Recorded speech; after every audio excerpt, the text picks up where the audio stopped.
Assalamualaikum warahmatullahi wabarakatuh. Kita bertemu lagi dalam motivasi Ramadan untuk tahun ini. Jadi sempena dengan kedatangan bulan Ramadan yang mulia ini, Budi di Budi Channel berpeluang bertemu dengan rakan-rakan dan juga kawan-kawan lah yang sudi bertamu di studio Budi Channel ini untuk berkongsi tentang kisah-kisah inspirasi mereka, tentang kisah-kisah penghijrahan mereka dan ataupun segala info-info tentang bulan Ramadan. Kalau sebelum ini kita panggil Fahimi, kita ada Nazri yang berkongsi tentang fadilat-fadilat Ramadan. Sebenarnya banyak lagi fadilat-fadilat Ramadan, dan bersama dengan Budi di studio sekarang ini adalah merupakan seorang selebriti dulunya, merupakan seorang pelakon drama. Nama dia Azwan Mazlan. Kalau tak silap, Budi pun dah lupa bila kali terakhir jumpa Azwan Mazlan. Asyik kita tengok dia punya perkembangan terkini di Instagram ya. Kita bersama dengan beliau sekarang ini. Mungkin boleh Azwan, kita panggil Azwan boleh, insyaAllah. Sebab kita nampak ada yang panggil Ustaz dengan image beliau yang Allah, Masya Allah. Okey Azwan, boleh ceritakan sedikit lah mungkin latar belakang Azwan kita imbas balik semasa di awal penglibatan Azwan sedikit dan penghijrahan Azwan. Katanya pada tahun 2010 ya penghijrahan. Betul. Terima kasih Abang Mudi. First kali terima kasih Abang Mudi sudi untuk invite saya dekat studio Abang. Bismillahirrahmanirrahim. Alhamdulillah. Syukur kita kepada Allah SWT. Hari ini Allah SWT beri peluang untuk kita menceritakan mengenai kebaikan. Okey. Jadi awalnya pembabitan saya dalam dunia lakonan ni pada tahun 2010. First kali masa tu saya masuk pertandingan lelaki maskulin. Selepas Karangkraf, betul. Selepas habis pertandingan tu, saya diambil jadi anak didik daripada seorang pengarah yang terkenal lah, yang tersohor juga, yang dikagumi, iaitu Abang Rashid Shibir. Start dia dari situ lah. Lepas tu saya masuk dunia lakonan dalam masa 8 tahun kalau tak silap saya. 8 tahun. Macam-macam lah. First kali saya masuk lakonan pertama, saya tak ingat nama tajuk dia, tapi ini daripada Rashid Shibir, Abang Rashid Shibir. Masa tu pelakon dia hebat-hebat lah. Pelakon dia antara dia Aaron Aziz, Nasya Aziz, lepas tu Datuk Jalaluddin Hassan, dan ramai lagi. Lepas tu lama-kelamaan selepas dengan Abang Rashid tu, saya pun terus banyak dengan TV3, pergi Jom Heboh, macam-macam semua event TV3 ni saya, diorang ni akan book dah siap-siap kan. Start situ lah dia naik. Lepas tu terus saya pergi ke Astro, RTM dan macam-macam lagi. Lepas tu lebih kurang 8 tahun pembabitan saya lah dalam tu. Macam-macam ujian, macam-macam dugaan kan. Biasa dalam bidang seni ni kan. Nak terus saya cerita pasal penghijrahan boleh. Macam maksudnya bagaimana penghijrahan tu berlaku. Sebab kadang-kadang kalau kita baca kisah-kisah rakan-rakan kita yang dah berhijrah kan, diberi hidayah melalui mimpi, kadang-kadang dengan nasihat keluarga pun dah diberi petunjuk kan untuk berubah kan. Jadi mungkin Azwan Mazlan ada kisah dia tersendirilah dari segi kisah tercetus nak kata aku nak berubah nak tinggal di dunia lakonan, terus nak kata nak mengubah diri lah. Saya bukan tinggalkan, tapi memang Allah tak letak saya kat jalan tu. Dulu setiap minggu ada orang panggil job kan. Tapi memang apabila dah hijrah ni, tak ada seorang pun panggil. Dia macam Allah SWT ni stop kan rezeki saya kat situ.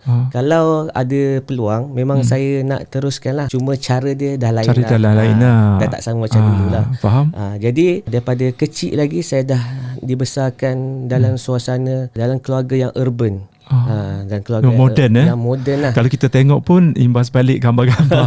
Tapi Azwan pun ada bagi macam pendedahan lah dulu dan sekarang maksudnya gambar-gambar awak masa dulu macam style fashion. Awak suka fashion yang macam urban. Betul bang. Abang Budi pun selalu jumpa kat Abang Budi. Jadi memang saya tengok juga, saya memang suka fashion. Orang kata apa, fashionable lah bang. Fashionable, urban lah. Urban kan. Modern. Modern lah. Saya up to date lah. Fashion saya ni memang up to date. Maksud dia kalau apa-apa yang ada perkembangan K-pop ke apa atau saya idola saya dulu. Idola saya dulu David Beckham. Oh, David Beckham. David Beckham. Awak minat bola Saya memang asal dulu memang main bola lah. Sukan. Awak sukan. Asal dulu. Lepas tu saya injured. Saya try lah. Kawan saya yang suruh saya masuk maskulin ni. Lala dia yang tak dapat. Rupanya rezeki Tapi saya. Azwan dapat? Saya dapat. Saya pun bukan serius sangat pun. Siapa ya batch masa tu? Masih ingat? Batch tu Syafiq Isam. Lepas tu Mustaqim Bahadun. Ramai lagi juga lah. Itulah suasana keluarga saya pun memang urban. Jadi saya tengok balik macam mana Allah SWT susun dalam bidang seni. Kalau dalam bidang seni pun saya bersungguh untuk buat saya idolakan seseorang yang tak kenal saya, yang tak sayang saya, tapi saya idolakan dia macam dia ni ikon kehidupan saya kan. Jadi start dari situ Allah SWT uji dalam kehidupan saya selepas saya dah 8 tahun dalam bidang seni ni, dalam bidang lakonan ni. Jadi Allah SWT bagi ujian pada saya ni, iaitu apabila saya berkahwin je, ini perkahwinan pertama saya, dan banyak ujian, banyak rintangan, banyak masalah. Kalau ikutkan dalam kehidupan tu saya semua cukup. Semua cukup. Tapi apabila kita pun tak bawa agama dalam keluarga ni, jadi Allah Subhanahu Wa Taala kucar-kacirkan kehidupan saya begitu teruk sekali, sehingga kan penceraian berlaku. Dan penceraian berlaku tu barulah saya start, ya Allah, apa yang telah aku buat ni ya Allah kan. Jadi saya start. Sedangkan sebelum ni dalam kita tahulah, kita sibuk ke sana ke sini dalam bidang seni ni. Masa kita ni habis masa dekat perjalanan dan juga dalam set. Jadi untuk kita dekatkan diri dengan Allah tu susah kan. Hanya orang-orang yang tertentu yang boleh istiqamah. Tapi jaranglah kita boleh cakap 90% susah nak jaga solat. Jadi disebabkan tu saya tengok balik apa yang Allah SWT bagi ujian ni. Saya banyak mula saya pun macam apa kesilapan diri aku ni Lepas tu saya start lah. Lepas tu ada keluar macam posting-posting. Sebelum ni saya susah nak tengok posting-posting keagamaan kan. Saya posting-posting dekat Instagram, Facebook, social media. Lepas tu YouTube apa-apa kan. Lepas tu tiba-tiba macam tergerak hati nak tengok. Ya dulu kita banyak buat benda yang tak baik kan. Dulu kita lara dalam kehidupan yang lara ni. Jadi Allah pun tutuplah hati kita. Jadi apabila saya cakap, ya Allah tolonglah, ya Allah tunjukkanlah. Jadi start tu saya banyak tengok cerita video-video pasal keagamaan. Jadi saya start situ, saya baca, saya tengok first kali saya tengok satu ustaz ni daripada Indonesia, Ustaz Adi Hidayat. Dia ni pakar dengan Al-Quran dengan hadis. Jadi saya tengok saya baca, saya tengok dia apa yang dia tengah bicarakan tu. Dia cerita macam mana kenapa hati kita ni kehidupan susah, kenapa hati kita ni gundah gulana, dan kenapa Allah SWT sempitkan rezeki kita apa semua. Lepas tu dari situ baru saya tahu, saya nak tahu kenapa Yalah sebab sebelum ni saya cuma dalam kehidupan saya ada basic agama saja. Last kali saya belajar agama waktu sekolah rendah lah kan. Kalau sekolah menengah pun 1 jam start kelas, 1 jam je tak cukup kan. Jadi start situ lah. Saya tahu kita ni orang Islam kena solat, apa semua kena solat, kena puasa, kena bagi zakat apa semua. Tapi sebenarnya dalam kehidupan saya tak bawa agama dalam kehidupan. Sebab itulah Allah SWT, saya berharap pada makhluk. Maksudnya saya berharap pada makhluk ni apa-apa duit. Kalau saya nak job, saya kena cari orang, saya kena cari producer, apa-apa minta, kita meminta.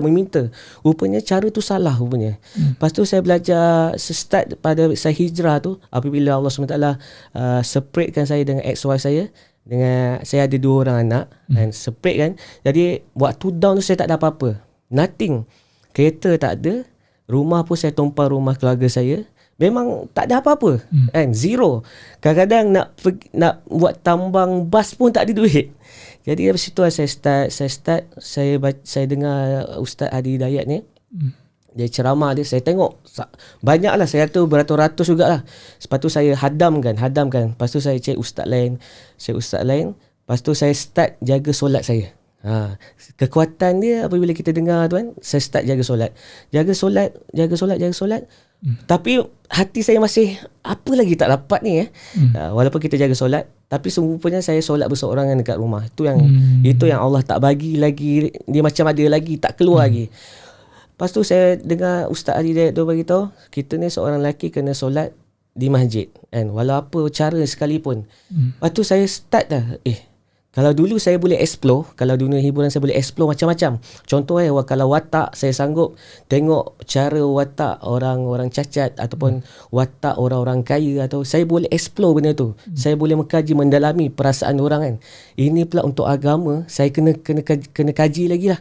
Jadi start dari situ saya mengkaji daripada diri kita sendirilah. Okey, saya dah buat solat memang on time, cuma dia tak ada lagi benda yang tak lepas lagi. Bantuan Allah tak sampai lagi. Hidup saya masih lagi sempit. Lepas tu saya start kena solat dekat masjid. Sedangkan masjid dengan rumah saya ni jauh dia hampir 500 meter. Jadi saya tak ada kereta, tak ada apa, basikal pun tak ada. Saya cakap dalam hati, ya Allah, kalau ini boleh menarik redha Engkau kan. Jadi aku kuatkanlah aku. Jadi saya start lah 5 waktu. Subuh tu kena kerja anjing. Kawasan rumah family saya ni banyak Cina. Anjing tu biasalah kan. Masa tu kat mana Shah Alam? Dekat Puchong. Puchong. Puchong. Jadi kena anjing, lepas tu jatuh longkang kan, pergi masjid waktu hujan kan. Kita lupa lah kita pakai jubah, nak lompat daripada longkang tu, Allah, lupa. Lepas tu jatuh longkang. Macam-macam lah ujian Allah bagi. Lepas tu tahu Allah nak tengok kita ni, pengorbanan kita, istiqamah. Lepas saya istiqamah tu, barulah Allah hantar bantuan. Saya boleh beli basikal. Dengan basikal tu saya niat, ya Allah, aku dapat basikal ni ya Allah, and aku nak pergi masjid lain pula, nak cari ceramah, nak menuntut ilmu lah. Pergi cari ustaz ke apa yang berhampiran dekat rumah. Daripada 500 meter, daripada antara rumah dengan surau saya boleh pergi 1 kilometer. Lepas tu saya boleh pergi 2 kilometer dengan berbasikal lah. Yang mana ada kawasan Puchong tu ada ceramah yang best, saya akan pergi. Jadi dengan situ datanglah hamba Allah. Abang kenal juga Sabi Sadi. Okey, start di situ. Dia tengok saya dah jaga solat apa semua. Sabi Sadi cakap, dia PM saya, kau dah boleh lah ni ikut aku ni, jomlah kita pergi bercuti. Dia kata macam tu kan. Pergi satu tempat lah, travel lah. Saya pun cakap, Sabi Sadi dari Sabah masa tu duduk KL lah. Dia duduk KL. Jadi masa tu saya pun okey lah, tak kisahlah, kita belajar agama santai-santai, dia kata kan. Lepas tu semula saya takut juga, sesat ke apa kan. Tak pernah dengar. Dia kata pernah dengar tak orang tablik ni. Saya cakap tablik, saya tak pernah dengar bang. Saya memang jahil. Jahil. Memang kehidupan saya ni urban. Urban sangat-sangat. Memang macam orang kata kat Hollywood tu, macam tu lah. Jadi boleh lah. Dia pun ajak, dah ditentukan masa-masanya. Lepas tu saya pun keluar. Inilah permulaan saya keluar dengan Sabi Sadi, keluar bersama jemaah yang betul-betul nakkan redha Allah SWT. Kat situ bang, masa tu saya keluar dekat Jerantut Pahang. Nama guru sekarang ni, guru saya juga, nama dia Maulana Helmi. Jadi hari pertama saya pergi kan, saya tengok suasana agama macam ni. Saya tak pernah dalam kehidupan saya ada suasana macam tu. Jadi macam mana kita dengar Nabil cerita, benda yang sama apa yang berlaku. Sebab tu kalau bila Nabil cerita tu memang samalah kehidupan dia kan. Jadi saya pun tengok Nabil dekat mana? Jerantut juga? Nabil masa tu dia ada ustaz lain. Bawa dia dekat area Selangor ustaz saya. Hari pertama saya pergi, saya masuk dia ada macam program dia. Setiap masa selepas Zuhur apa, selepas subuh apa, selepas asar apa, dia ada program dia. Lepas tu selepas asar dia ada satu ziarah, ada pergi rumah ke rumah apa semua. Tapi dalam satu program ni, nama program tu Bayan bang. Bayan penerangan Bayan tu macam ceramah lah.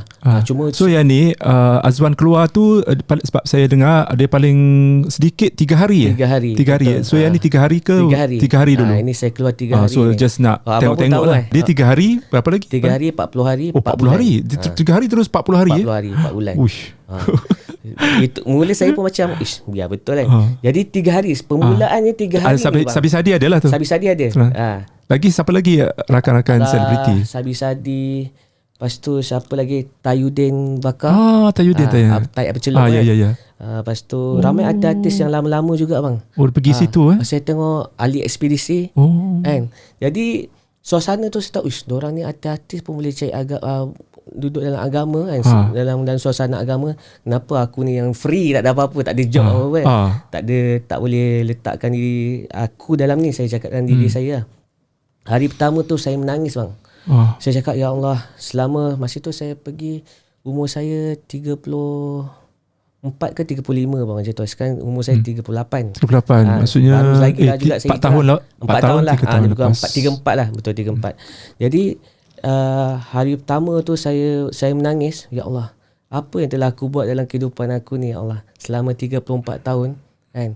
Aku baru hari ni aku rasa diri aku Islam. Saya cakap macam tu.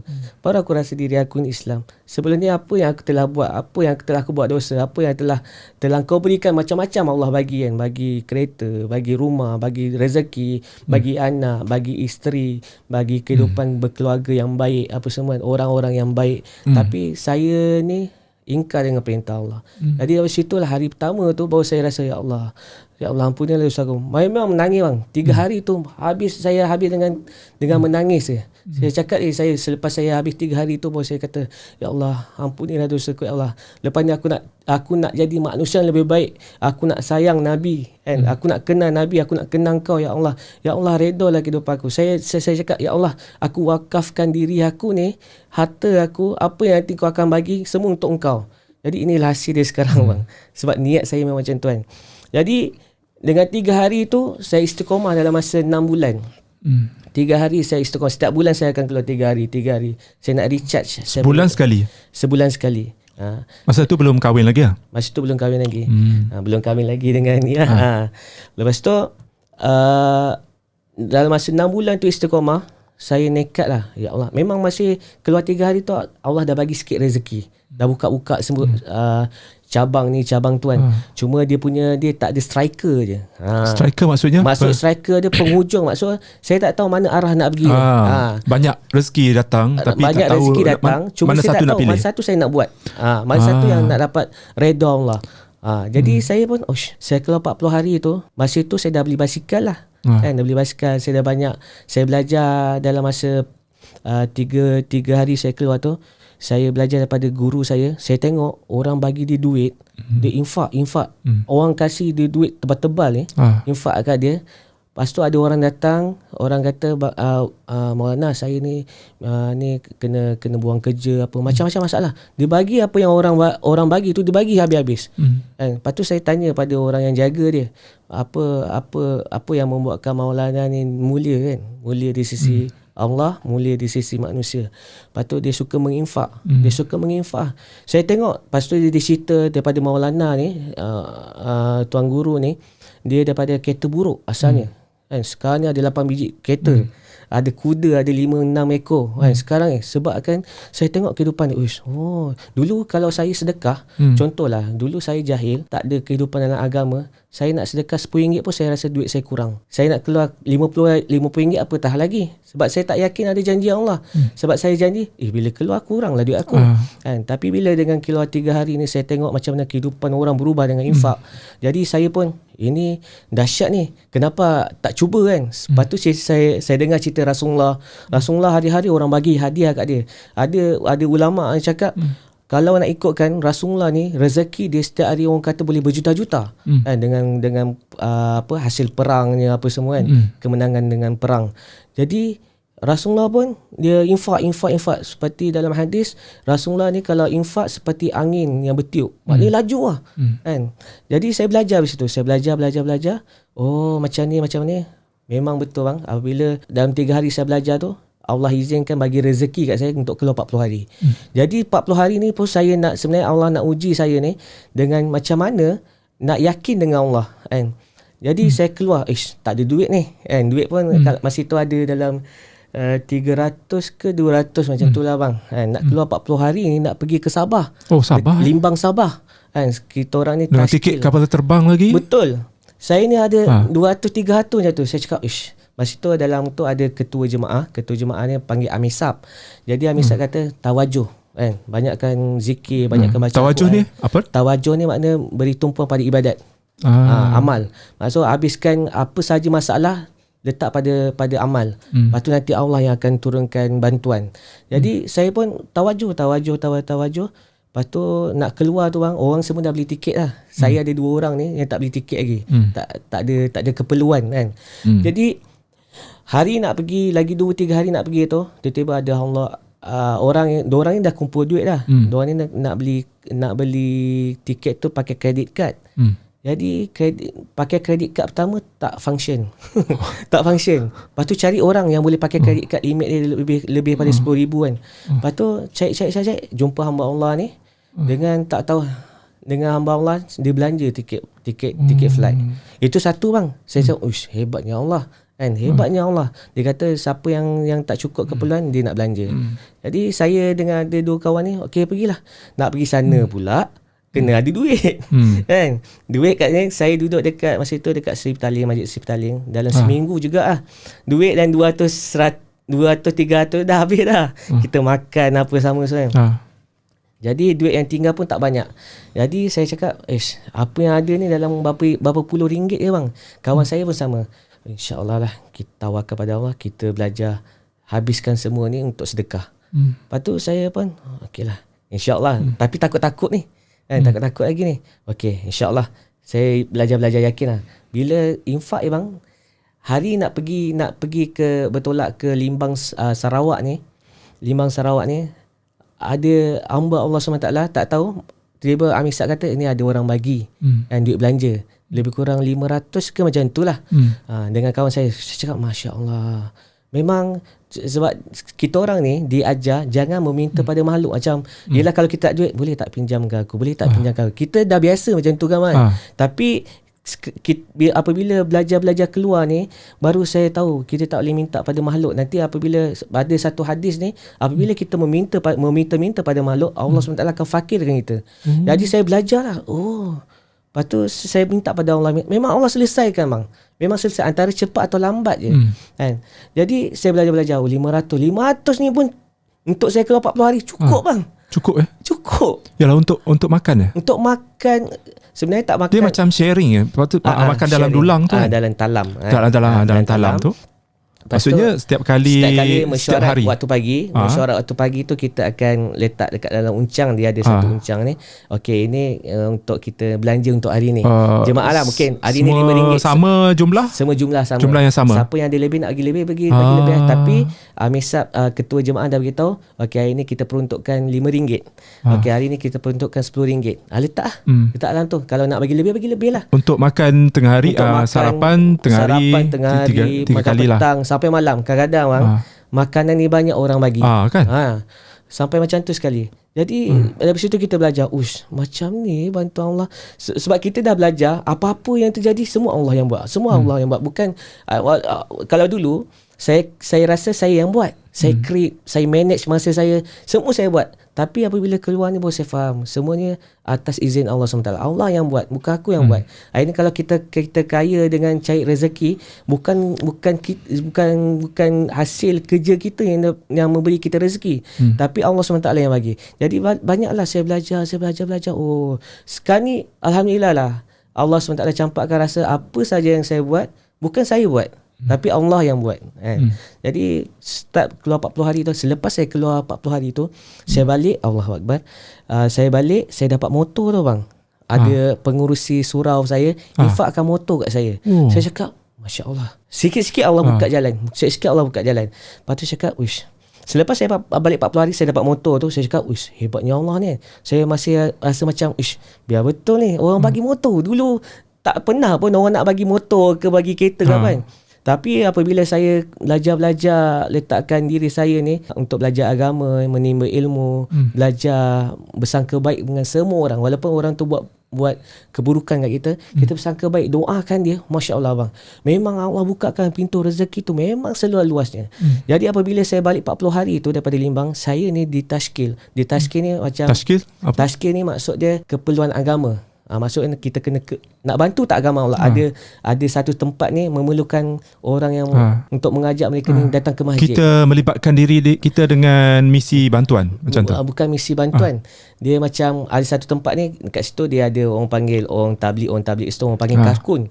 Jadi kat situ orang karkun ni kata memerlukan masa 4 bulan ni saya ditaskin untuk pergi India.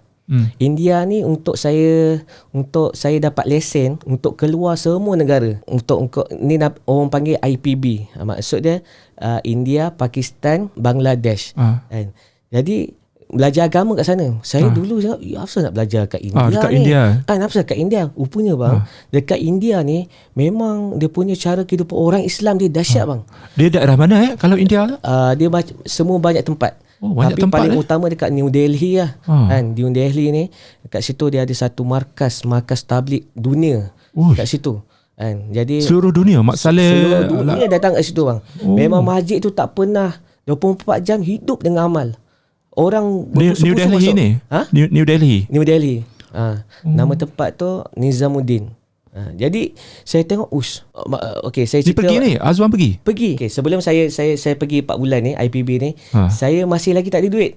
Maksud dia adalah sikit lah. Cuma saya nak pergi IPB ni memerlukan belanja 5,500. 5,500.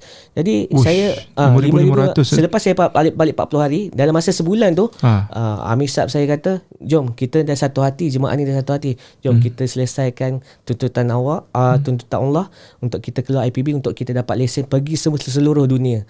Lepas tu saya kata, kenapa nak pergi IPB apa semua, saya masih belajar lagi lah. Rupanya kat sana ada madrasah yang tertua. Nik Aziz, arwah Nik Aziz pun belajar kat sana. Saya masuk dalam kelas hadis, Masya Allah. Memang waktu saya nak pergi 4 bulan tu tak ada, benda yang sama juga yang berlaku, macam 40 hari tak ada duit. Tapi Allah boleh sampai ke sana. Itu lagi dahsyat bang. Nak pergi maksud kita nak pergi 4 bulan, lagi besar pengorbanan kita kan untuk agama. Jadi saya nak keluar 4 bulan ni, saya kata tapi Allah bagi ilham, kau tengok macam mana aku bagi kau rezeki waktu kau keluar 40 hari. Kan? Jadi saya belajar. Okey, selesaikan masalah dengan amal. Saya belajar. Waktu pergi tu tiket flight selesai. Kan? Ada je bantuan Allah. Lepas tu saya masih lagi cakap fisabilillah lah ni. Tak ada duit ni. Memang tak ada duit bang. Tak ada duit. Tak tukar. Orang lain semua tukar duit. Duit India kan. Saya cakap, tak ada duit ni. Tak mustahil lah. Waktu saya nak pergi ke airport, tuan guru saya semua ramai jemaah datang macam saya rasa macam nak pergi haji lah bang. Nak pergi haji. Orang first time nak pergi haji. Orang datang lah. Saya rasa dalam 50 orang kot datang. Seluruh Malaysia? Tak ada, maksud dia yang mana geng-geng yang pernah keluar sama-sama dengan tuan guru ni lah. Jadi diorang pun tuan guru ni ajak datang. Lepas tu kat sana lah saya dah orang salam kaut duit sampai saya rasa ada dekat mana? Dekat India? Kat airport tu. Dekat airport tu? Dekat airport tu. Waktu saya kira duit tu ada dalam nak dekat 3,000 bang. Maksudnya antara jemaah ni doakan saya. Doakan cakap macam tu. Doakan tapi ni. Pergi sekali juga? Ni duit belanja awak, doakan saya. Ataupun dihantar? Dihantar je kat situ. Dihantar je? Yang pergi masa tu dalam 7-8 orang je. Tapi diorang ni datang meraikan. Meraikan. Jadi diorang datang, kau saya kira, ya Allah, masa tu saya menangis dalam flight. Saya kira kan, Allah, macam mana lah Allah. Ialah kita masa itu bahawa kita nampak kebesaran Allah Subhanahu Wa Taala. Sebenarnya Allah Subhanahu Wa Taala tak perlu pun kita, maksudnya tak risau. Kalau kita jaga amal, Allah SWT bagi rezeki tanpa asbab ataupun dengan asbab. Hari ni orang nak cari rezeki dengan asbab, dia kena bekerja baru dia dapat rezeki kan. Kalau kita berfikir macam tu, itulah rezeki yang kita dapat. Tapi kalau kita berharap pada Allah SWT, Allah boleh bagi macam-macam. Allah boleh bagi macam-macam cara sekalipun. Kan? Kita pun tak terfikir orang-orang nak datang ramai-ramai. Tiba-tiba kalau salam, bagi duit. Saya pun cakap, ya Allah, mampu ni dosa aku. Masa tu barulah 4 bulan ni yang mengajar saya. Terus saya istiqamah pakai jubah, pakai kurta, pakai serban. Saya cuba mencintai macam mana pengorbanan Rasulullah SAW. Macam mana sahabat 124,000 sahabat ni mencontohi mirip-mirip seperti Rasulullah SAW. Sehingga kan orang di luar kota Mekah dengan kota Madinah ni kalau datang nak cek Rasulullah tak tahu yang mana satu Rasulullah. Diorang ni pakai mirip-mirip lah dengan pakaian, akhlak dia, cara berjalan, cara makan dia. Jadi sebab Rasulullah ni kita boleh lihat dia ada nur kan, jadi orang boleh bezakan. Tapi memang sahabat tiru. Jadi apa yang saya belajar ni lah saya nak bawa dalam kehidupan saya nak tiru-tiru macam Nabi. Bayangkan bang, kalau hari ni kita solat, misal kata kita dalam saf, kita pakai baju biasa lah contoh. Memang kita nampak orang ni berdiri dengan benda yang sama. Kita pakai baju biasa, orang ada pakai jubah. Tapi di sisi Allah darjat dia tinggi apabila sebab dia mirip-mirip seperti Rasulullah. Bayangkan contohnya macam mana kita mencintai seseorang. Misal kata kita mencintai isteri kita. Kita sayang isteri kita, memang kita dah cakap aku nak mati pun dengan isteri aku. Jadi kita sayang, setiap perbuatan ni kita tahu. Setiap cara minum ni kita tahu. Setiap cara makan kita tahu. Selepas ni pukul berapa ni dia buat apa, kita dah tahu dah. Kita dah set dah dengan apa yang dia buat. Cara minum dia, favorite dia apa, semua kita tahu lah. Jadi bayangkan bang, apabila kekasih Allah SWT kita tiru seperti Rasulullah SAW, macam mana anggapan Allah dengan kita? Kan? Allah pun tengok, kau dia dah mirip-mirip seperti kekasih aku. Takkanlah doa kita tak makbul. Takkanlah ibadat kita Allah nak tolak. Takkan apa setiap kebaikan yang kita buat Allah tak terima. Jadi start dari situlah saya cakap, ya Allah, aku nak tiru macam Nabi. Dulu saya boleh idolakan David Beckham. Saya boleh idolakan David Beckham. Cara berjalan, cara sikat rambut dia, cara apa, cara fashion dia. Saya memang banyak tiru David Beckham. Lepas tu, ini pula apabila dah dapat Allah bagi hidayah ni, kenapa saya tak boleh tiru habis-habisan? Saya kena buat habis-habis sama seperti macam mana Rasulullah buat. And macam mana sahabat ni, mereka di atas muka bumi lagi Allah dah redha dengan kehidupan dia. Jadi saya nak jadi macam sahabat juga. Saya nak tiru-tiru macam sahabat. Jadi dengan tu apabila saya keluar 4 bulan tu bang, barulah macam-macam saya belajar. Saya masuk dalam kelas hadis. Saya tak pernah masuk kelas hadis daripada kecil. Sampailah saya besar, umur 34 tahun, saya tak masuk kelas agama yang begitu hebat sekali dengan kitab yang besar semua. Saya tahu macam ni lah arwah Nik Aziz belajar semua. Nik Aziz tu disanjung bang kat sana bang. Diorang kenal. Ramai kenal. From mana? Dia kata daripada Malaysia. Dia cakap Urdu lah. Saya boleh lah sikit-sikit cakap Urdu kan. Hindustan Hindustan. Lepas tu cakap, kenal Nik Aziz tak? Lepas tu kenal dia dia kenal lah. Dia sanjung lah, dia kata itu ulama tu. Dia kata. Saya cakap, lepas tu saya tengok dekat situ ada jubah Rasulullah SAW tau. Ada jubah Rasulullah SAW. Dipamerkan lah. Dipamerkan, tapi dekat pejabat dia lah. Jadi siapa yang tetamu luar nak tengok bolehlah ziarah situ kan. Saya tengok masa tu. Lepas tu di frame kaca lah. Lepas tu ada satu air, tempat air tu, inilah permulaan tempat itu dibangunkan madrasah tu, Darul Ulum nama dia. Madrasah yang terbesar, madrasah yang tertua dekat dunia. Jadi dekat situ bang, saya rasa air dia hampir mirip-mirip dengan air Zam-Zam bang. Air Zam-Zam. Jadi saya cakap, ya Allah, macam mana ada kita punya ulama dulu merintih, menangis kan. Allah keluarkan air ni. Jadi ini cerita macam benda-benda gaib lah. Dia kata bina madrasah kat sini. Rasulullah minta dia kan, dalam mimpi dia. Jadi dia buat madrasah. Memang madrasah tu jadi inilah. Yang terunggul, yang terulung kat situ. Jadi kat situlah saya belajar sifat-sifat orang India, sifat-sifat orang Bangladesh, sifat orang Pakistan. Mereka ni ada satu sifat macam mana sahabat. Mereka ni memang habis kan. Saya macam terpegun bang apabila ada seorang hamba Allah ni daripada India ni, orang Muslim betul-betul taat pada perintah Allah ni. Dia sanggup jual basikal dia semata-mata nak bagi kita makan. Padahal basikal ni lah tempat untuk dia cari rezeki. Jadi dengan pengorbanan macam tu saya tahu, Allah, saya cakap, ya Allah, kalau Allah dia boleh buat, aku pun boleh buat. Saya cakap yang tu lah. Sebab tu apa yang terjadi pada diri saya hari ni, inilah saya nak buat macam mana sahabat buat, macam mana Nabi SAW buat. Seperti yang macam Nabil ada cakap kan, dia tak nak wartawan tahu yang dia berhijrah kan. Dan dia macam senyap sebab dia kata macam hati boleh berubah-ubah kan. Betul. Macam Azwan pula sudah tentu dalam perjalanan yang mungkin dalam sungguh panjang ini. Macam mana nak istiqomah di jalan Allah ni? Benda ni memang semua orang takut bang. Bila kita hijrah ni, orang kata nak tunjuk-tunjuk alim. Kita kadang kita terkesan dengan percakapan orang. Jadi benda tu kita kena nafikan, kita kena tolak jauh-jauh. Hari ni kita nak hidup atas muka bumi ni, apa yang Allah nak cerita pasal kita ni. Kan? Dekat akhirat nanti macam mana Allah letakkan kita ni. Jadi apa orang nak cakap tu memang sampai bila kita buat baik ke, kita buat benda jahat pun orang akan mengata. First kali kita kena tolak tu jauh-jauh. Kita jangan terkesan dengan makhluk. Jangan terkesan dengan makhluk. Biar kita terkesan dengan amal kita, apa yang Allah nak tengok dengan kita ni, apa yang jadi. Kita ni doa lah, sentiasa berdoa, ya Allah, pengakhiran aku biarlah jadi yang baik. Aku nak matikan aku dekat dalam agamamu, kan, untuk berjuang dalam agamamu. Lepas tu matikanlah aku dalam waktu aku solat ke, waktu tahajud ke apa kan. Itulah kita ni, benda tu semua orang takut bang. Tapi itulah ulama' beritahu, kalau kita tak tunjukkan diri kita, orang umat akan makin letakkan diri mereka di tebing-tebing neraka. Sebab tak ada kebaikan yang nampak. Jadi bila kita buat benda-benda macam ni, satunya ada benda yang kita kena sorok, ada benda yang kita kena tunjukkan. Jadi kita dua-dua kita buat.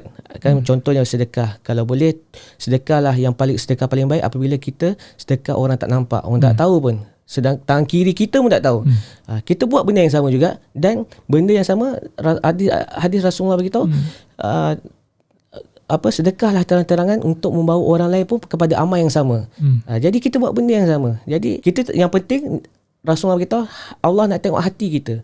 Hari ni kita kalau sedekah kita nak dapat pujian Allah, itu dah salah. Kan, kita orang nak puji, baguslah apa, dah salah. Kalau kita tak terkesan dengan apa yang orang cakap, dengan apa orang dengan pujian, maka kita letakkan diri kita, ya Allah, aku nak buat kerana Engkau, ya Allah.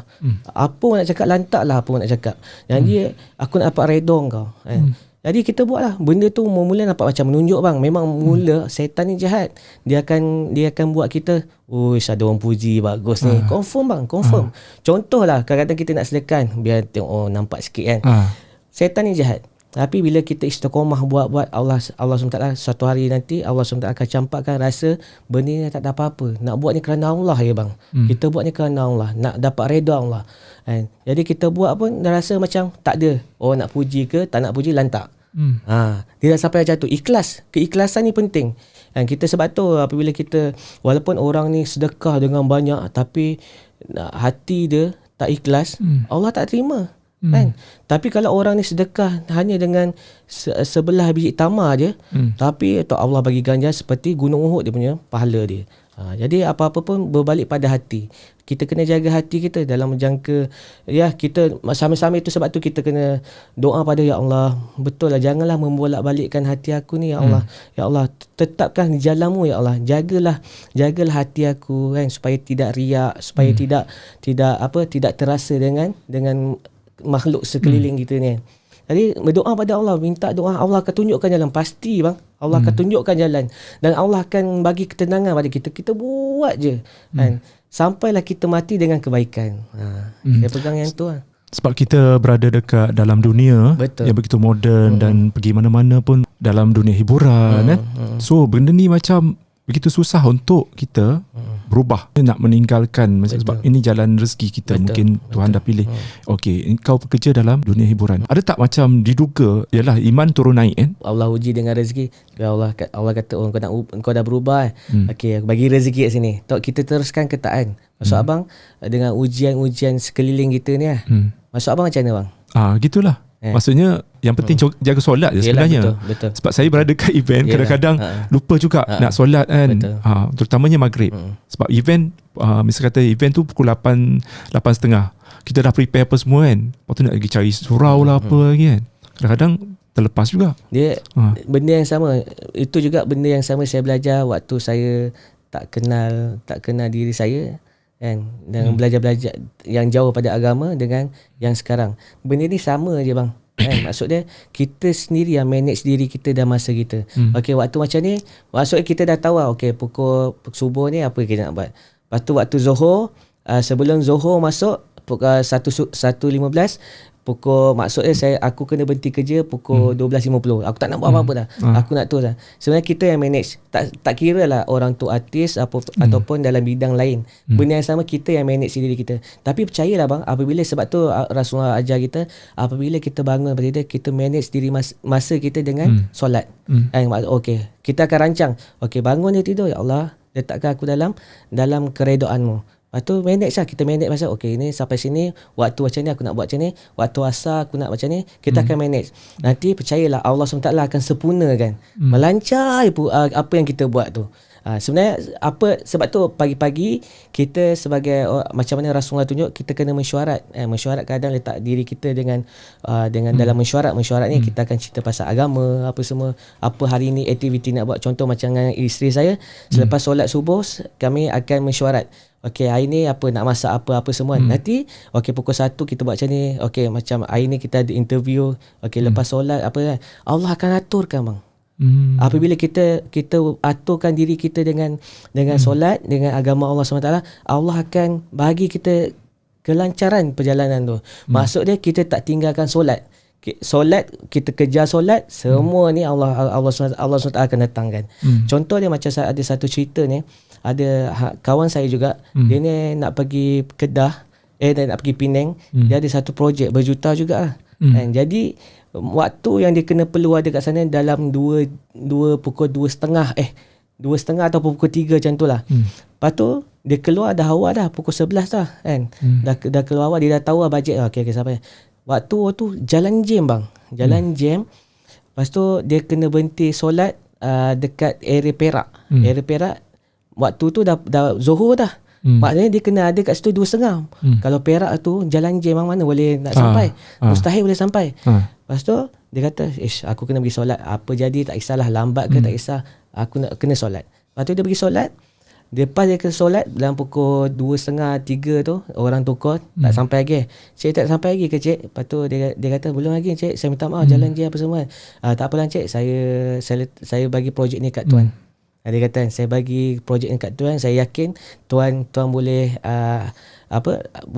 boleh buat projek ni apa yang telah diamanahkan. Jadi bang, apabila kita taat pada perintah Allah, Allah SWT akan lancarkan. Malah rezeki ni, dapat tak rezeki, Allah boleh bukakan rezeki tu. Hari ni kita rasa waktu yang kita manage tu adalah waktu aku kena buat macam ni, jadi tak pasal kita lambatkan solat sikit lah, nanti qada lah apa semua kan. Jadi kita silap kat situ. Tapi apabila kita kejar betul-betul azan ni terus pergi, Masya Allah bang, macam-macam keajaiban akan berlaku lepas tu. Itulah saya belajar macam tu. Sekarang ni tak pandai pun, tapi belajar. Letakkan yakin kita pada Allah SWT. Sebab tu dulu saya letak diri saya apa pun dengan makhluk. Saya berharap sangat dengan makhluk, sehingga Allah kucak-kacirkan hidup saya. Jadi apabila letak pada ni, ada rezeki Allah buka. Sampai sekarang bang, apa ikutkan apa segala dulu apa yang saya hasilkan dalam kehidupan saya dalam belas tahun lah kan. Apa yang saya hasilkan dalam 3-4 tahun ni, Allah boleh bagi lebih daripada apa yang saya usahakan bila tak jaga amal ni. Bila waktu saya tak jaga amal tu, saya betul-betul rumah tinggal solat apa semua kan.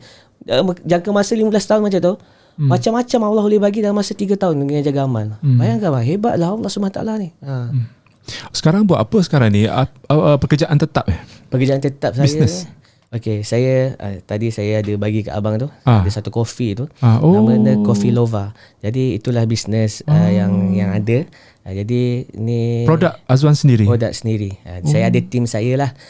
Ada 3 orang share partner. Jadi dengan produk tu, inilah yang meneruskan dakwah. Memang kita buat tu bukan nak kaya pun. Tapi nak bantu ulama kita, nak bantu ustaz kita, nak bantu madrasah, nak bantu orang susah, ibu tunggal. Ini memang apa yang ada tu kita akan infakkan. Azwan sibuk juga dengan macam hari ni nak membantu gelandangan, dan ada sedikit-sedikit kiranya macam footage yang disiarkan dekat Instagram, YouTube di bawah channel Ikram Muslimin. Bila social media ni kadang-kadang macam-macam pandangan netizen apa semua. Apa komen ataupun apa feedback yang didapati?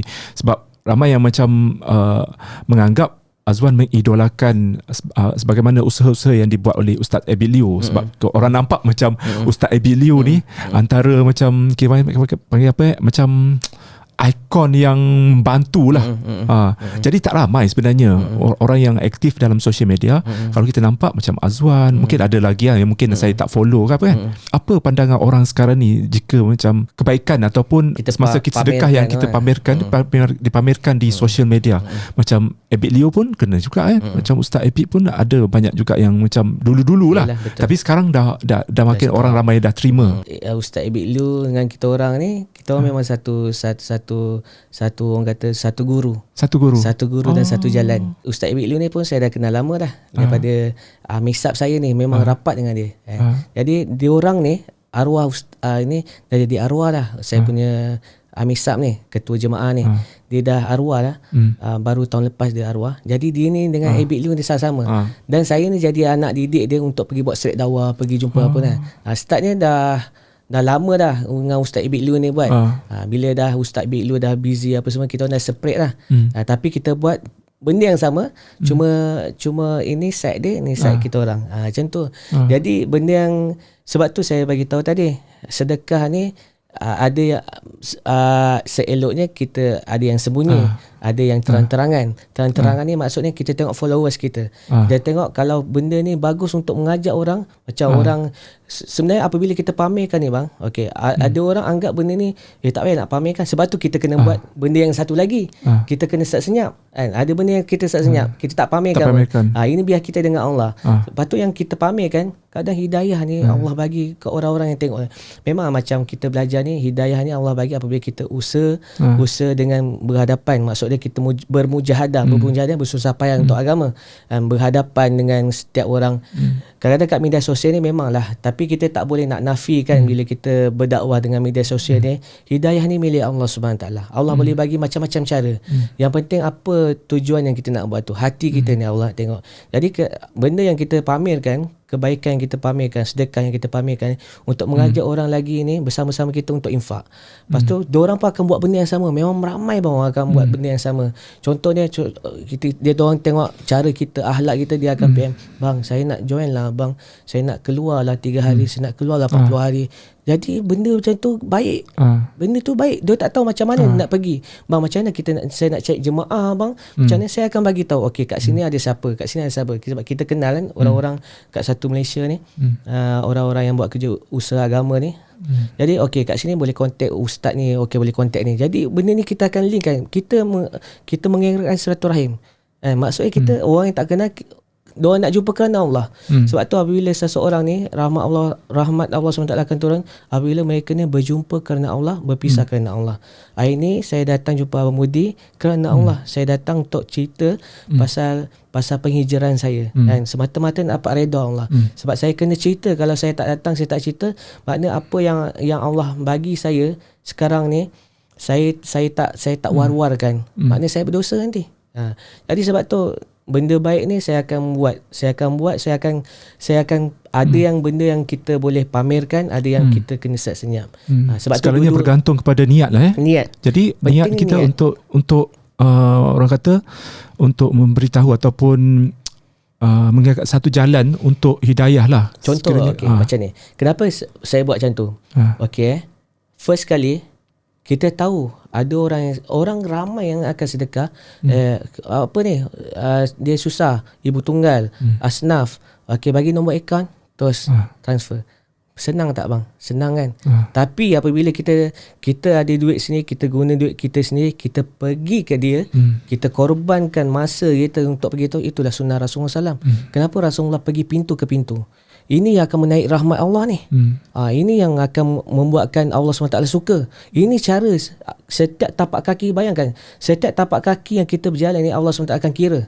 Allah akan hapuskan dosa kita. Allah akan naikkan kita sebanyak beberapa darjat kan di sisi Allah SWT, di sisi Allah SWT. Jadi sebab tu hari ni apa yang saya buat ni, orang nak infak secara tu orang dah biasa dah. Tapi saya nak tunjukkan inilah cara Nabi pergi. Macam mana Sayyidina Umar Al-Khattab, dia bawa guni emas, dia bawa guni beras apa semua makanan, pergi berjalan kaki bang. Berjalan kaki untuk bagi keluarga asnaf ni makan. Jadi benda yang sama, dia boleh je naik kuda, boleh naik unta, tapi tak, dia buat macam tu. Kenapa dia buat macam tu? Sebab dengan susah payah dengan agama, Allah SWT akan bagi kefahaman agama. Dia buat tahu, Allah bagi kefahaman, dan Allah akan bukakan jalan. Makin lama makin luas, baru kita nampak, oh yang ni kita, yang ni betul, yang mana hak, yang mana batil. Baru Allah SWT. Sebab tu hari ni, contoh lah bang, hari ni saya tak faham antara kayu siwak dengan berus gigi. Kebiasaan saya kalau dulu saya pilih berus gigi. Sebab berus gigi saya yakin boleh membersihkan, lepas tu dengan Listerine apa semua kan. Tapi sebenarnya janji Allah dengan kayu siwak tu membersihkan, menguatkan gigi kita, membersihkan bau mulut, apa semua segala, malah boleh menguatkan tulang belakang kita. Jadi dulu saya tak faham. Jadi sebab tu hari ni apa yang kita buat ni, macam mana yang kita setiap mujahadah, siapa nak guna kayu bang, nak pakai kayu berus gigi kita kan. Tapi sebab kita fikir ikut logik kita. Kalau kita fikir ikut logik akal manusia, memang kita akan tolak kayu surgi ni. Tapi kalau kita ada iman, apa yang Rasulullah buat, itu yang kita akan buat. Itu yang turunnya rahmat Allah SWT. Sebab tu apabila kita sedekah ni, kita sedekah dengan senang, maknanya memanglah Allah suka, dapat pahala. Tapi dengan cara yang bermujahadah, pergi jumpa berdepan, bawa apa semua kan. Jadi ini akan menarik rahmat Allah SWT. Sesuatu tempat yang ada perkara-perkara macam ni, Allah SWT akan hindarkan malapetaka yang akan Allah SWT turunkan. Jadi dengan bermujahadah dengan agama ni, sebab tu Rasulullah tunjukkan kita cara susah payah. Kenapa Rasulullah nak susah payah, nak pergi sana, pergi Taif, nak pergi apa semua kan. Sebab tu dengan dakwah ni, kita berhadapan ni satu sunnah. Kita boleh kat situ nanti Allah SWT akan tunjukkan pelbagai jenis manusia, dan ada setengah manusia akan dapat hidayat dengan tengok kita tak cakap pun lagi. Ya Allah bang, saya nak belajar solat bang, tengok kita tak buka pun.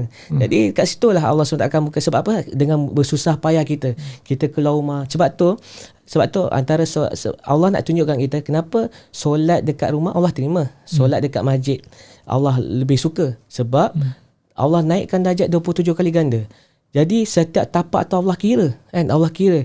Kalau 27 kali ganda, kita janganlah kita kira ikut tangan kita, kiraan kita. Sebab kiraan Allah ni berbeza. Bayangkan syurga ni, orang yang paling last masuk syurga ni, Allah SWT jadikan syurga ni sebesar 7 kali ganda daripada bumi kita ni. Kita tak boleh fikir. Jadi sebab tu apabila kita, kalau Allah sukakan benda yang mujahadah, bukan senang orang nak pergi, Allah bagi kekuatan untuk pergi masjid. Baik solat kat rumah kan. Baik solat kat rumah. Tapi apabila kita buat macam tu, ini akan tarik rahmat Allah. Ini benda yang Allah suka. Sebab tu dia punya ganjaran dia besar.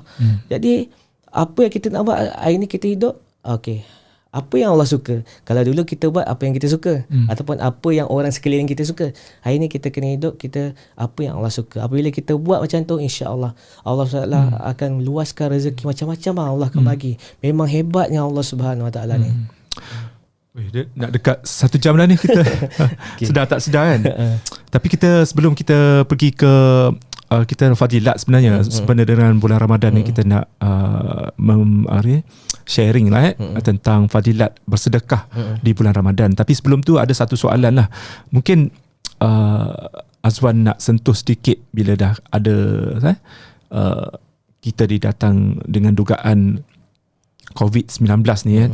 Macam membantut pergerakan kita, macam kita nak pergi solat takut takut dijangkiti, dan pula ada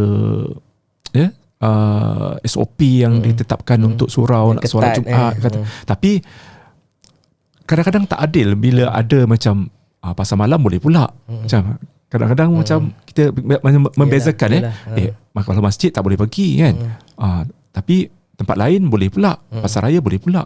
Mungkin Azwan ada pandangan sendiri terutamanya macam swab test di bulan puasa ni. Swab test ni kadang-kadang orang tanya juga batal puasa ke tak, apa semua kan. Mungkin boleh tu sikit lah, ada sikit macam macam 10 minit ke 5 minit ke tentang COVID-19 ni. First kali, sebab tu hari ni apa yang berlaku dekat dunia ni kita kena ambil tahu. Lepas tu apa yang kerajaan suruh tu kita kena buat lah. Sebab tu hari ni kita kena jaga amal. Apabila kita jaga amal, Allah SWT akan tunjukkan kita jalan-jalan yang betul-betul Allah nak. Allah nak kita ni, maknanya nak kebaikan pada kita, Allah akan tunjukkan jalan. Ada je orang solat jemaah rapat-rapat kan, cuma kita tak tahu kan.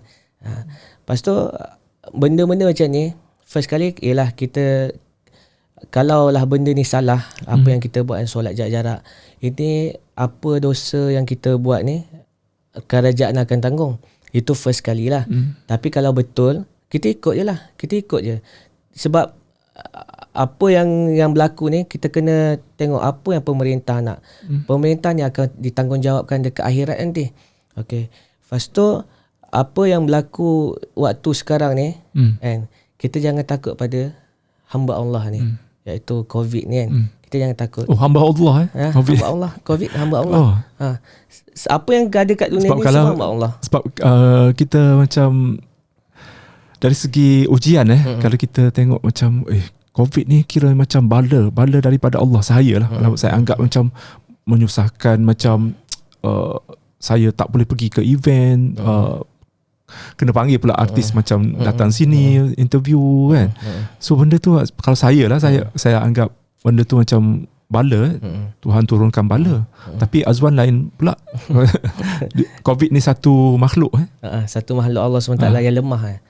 Yang lemah je. Kita anggap macam tu. Okay, first kali saya pernah kena COVID waktu PKP, awal PKP bulan 3 tu, kan Ustaz Ibik Lu dah seminggu lepas tu baru saya buat bantuan-bantuan ni, bantuan amal ni. Waktu tu saya tak kena pun. Saya cakap saya dah tahu lah, ini COVID ni tak kuat pun, tak ada apa-apa pun. Lepas tu Allah nak tunjukkan hebatnya Allah. Bulan awal tahun ni, awal tahun saya kena positif lah dekat dekat area Pahang. Lepas tu saya tengah keluar 4 bulan. Tengah keluar 4 bulan. Jadi Allah nak tunjukkan kat saya kat dalam tu ada 7 jemaah, 7 orang. Dan satu jemaah ni ada 7 orang. Saya kena 3 orang. Memang benda ni berjangkit. Lepas tu 3 orang down ni. Kan? Tapi solat, jaga apa semua. Siapa yang saya amalkan, saya tak pergi kat hospital pun. Saya tak adalah menggalakkan orang tak pergi hospital. Tapi saya yakin dengan sunnah, saya selesaikan masalah dengan habatus sauda, dengan madu, dengan cuka. Ini sunnah Rasulullah SAW. Dalam masa 3 hari. Minum macam mana?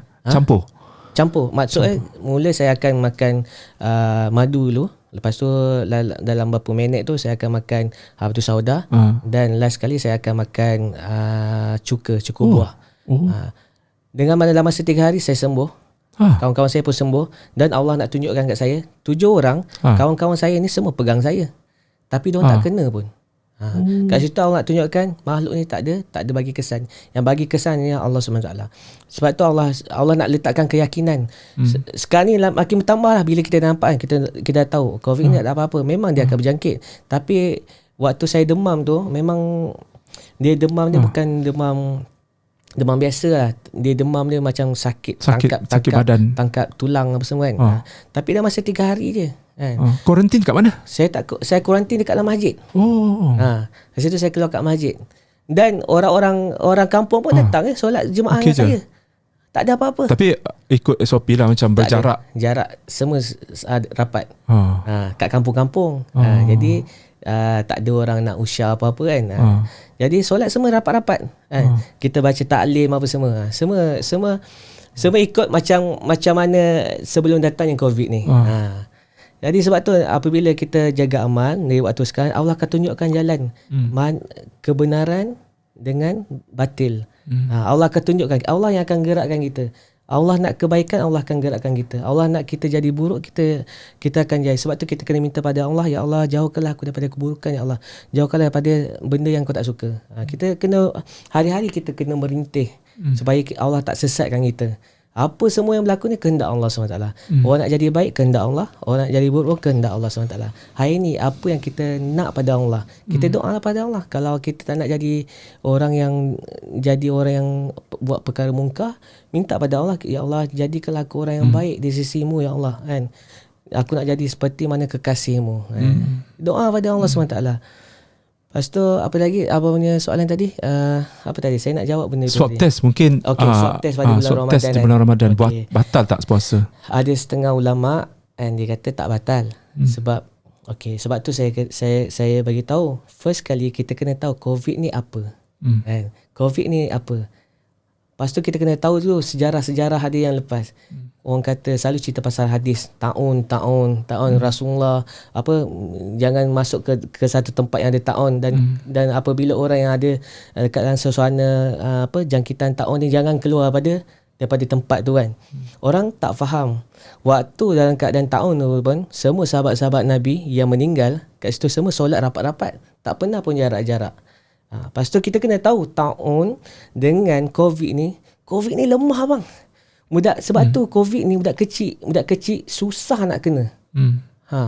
Kita kena tahu sebab dia tak sama dengan taun. Taun ni memang membahayakan. Dan kita boleh tahu siapa yang terkena confirm mati. Tapi COVID ni lemah bang, lemah sangat-sangat. Sebab tu kita kena tahu. Jadi swab test. Swab test ni first kali kita dah tahu COVID ni tak ada kuat mana. Ini sebenarnya Allah akan campakkan ketakwaan. Kalau kita yakin dengan nak tarik rahmat Allah, kita yakin dengan pendirian kita, dengan iman yang kita ada, dan Allah akan bagi kekuatan kita. Nanti aku tak nak swab test, aku tak nak ganggu ibadat aku, nak buat belah malam apa semua kan. Ini ada setengah ulama ada setengah ni dia kata boleh je kan. Sebab tu first kali kita kena tahu punca dia. Itu yang paling penting. Hari ni orang tahu punca, orang sampai takut-takut bang. Sekarang kita pergi orang takut nak salam. Padahal salam ni akan hapuskan kita punya dosa. Allah SWT akan bagi kita rezeki daripada benda yang tak sangka. Besar fadilat bersalam ni kan. Tapi orang takut nak bersalam. Zaman orang cakap jumpa dia Allah. Sebab tu kadang saya tahu kesiannya. Bukan setakat orang biasa bang. Ustaz-ustaz pun ada kan, sekiranya kita ulur tangan kan, dia takut nak salam. Tapi itulah kita takut Allah SWT keluarkan kita pada kebaikan. Itu yang paling penting sekali. First kali Allah SWT bila kita jaga amalnya, Allah SWT akan tunjukkan jalan kita, jalan kebaikan. Apa-apa pun berbalik pada sunnah Al-Quran. Apabila balik pada Al-Quran dan sunnah, Allah akan tunjukkan, insya-Allah. Okey, kita pergi ke fadilat. Sedikit fadilat, apa kelebihan-kelebihan bersedekah di bulan puasa? Okey, fadilat bersedekah di bulan puasa ni, seperti kita tahu, sesuatu amal fardu Allah SWT akan gandakan 70 kali, dan setiap amalan sunat Allah SWT akan jadikan seperti amalan fardu. Maknanya besar di sisi Allah SWT. Jadi dengan sedekah ni Allah SWT akan hapuskan dosa-dosa kita, dan dosa-dosa silam kita. Dengan sedekah ni Allah SWT di bulan Ramadan ni Allah SWT akan memberkati, Allah SWT akan hias syurga kita. Dan sebab tu ada pintu-pintu orang yang suka bersedekah, Allah SWT sediakan. Jadi dengan sedekah ni, tengok cara kita bersedekah.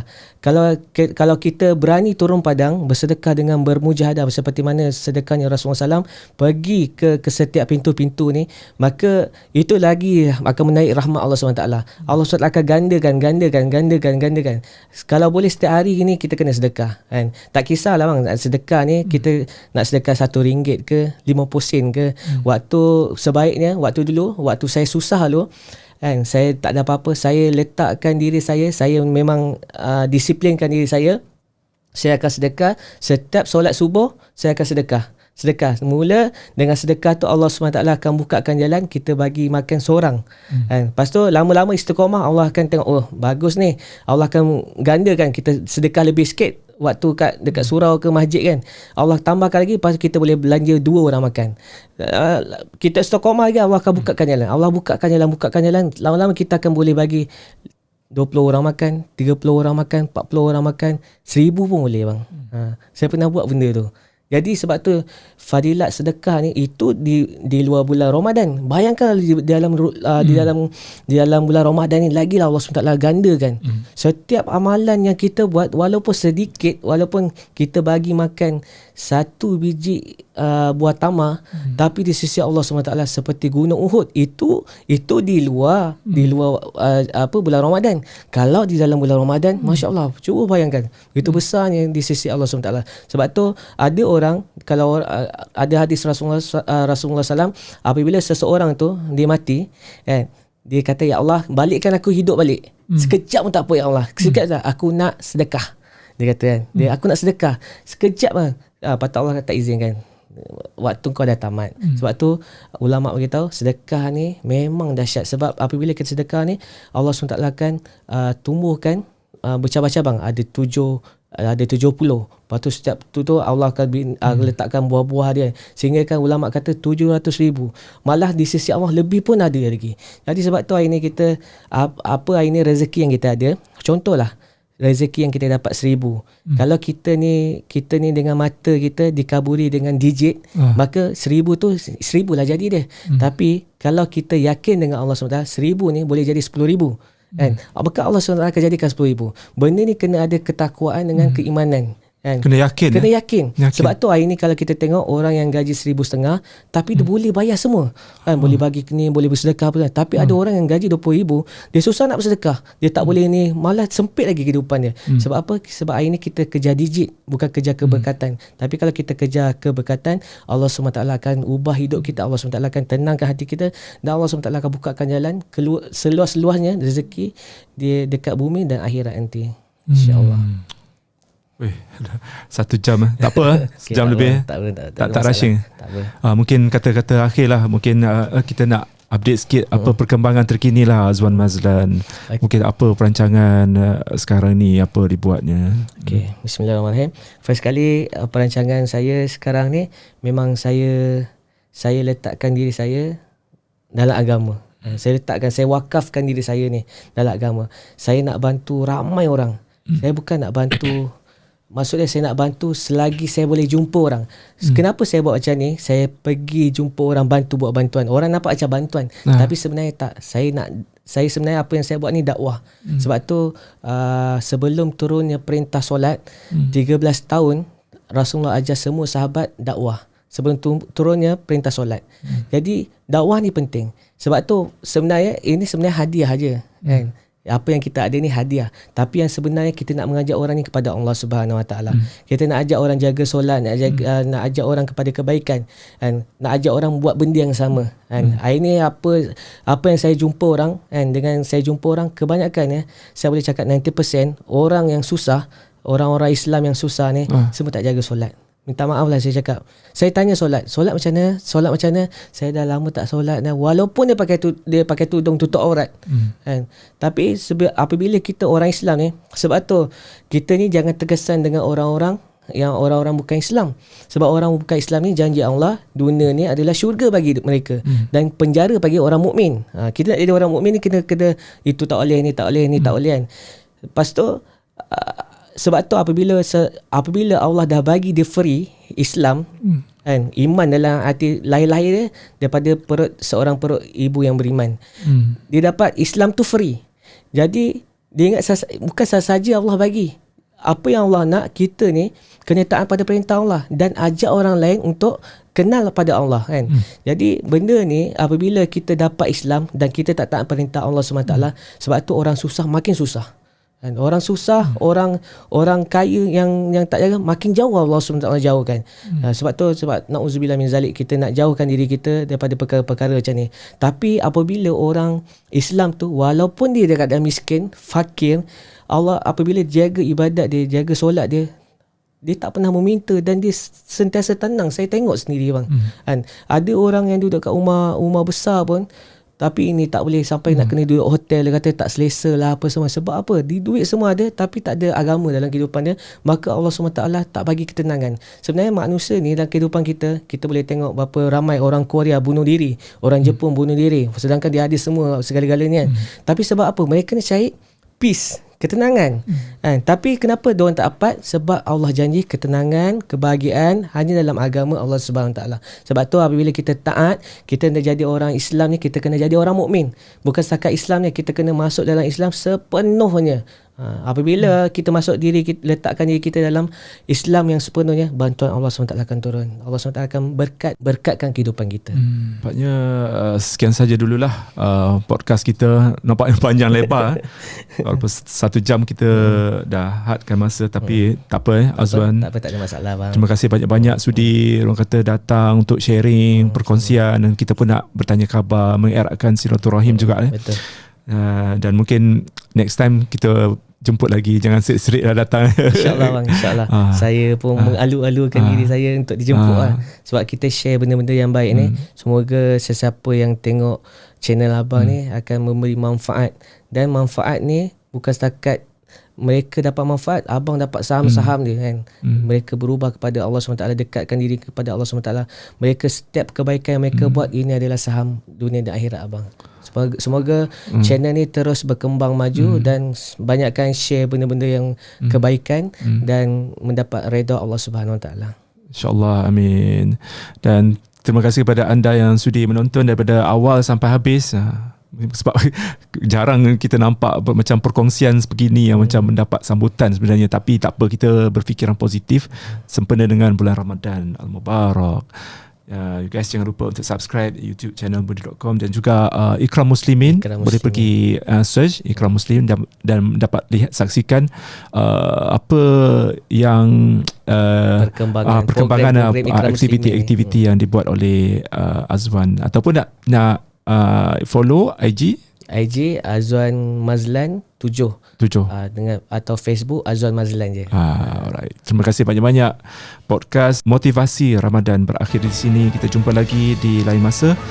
Untuk akan datang kita akan jemput seorang penulis lirik dan juga beliau adalah merupakan penyanyi dengan mesej-mesej yang positif, iaitu Ikhwan Fatana. Alright. Kita jumpa lagi. Bye bye. Assalamualaikum.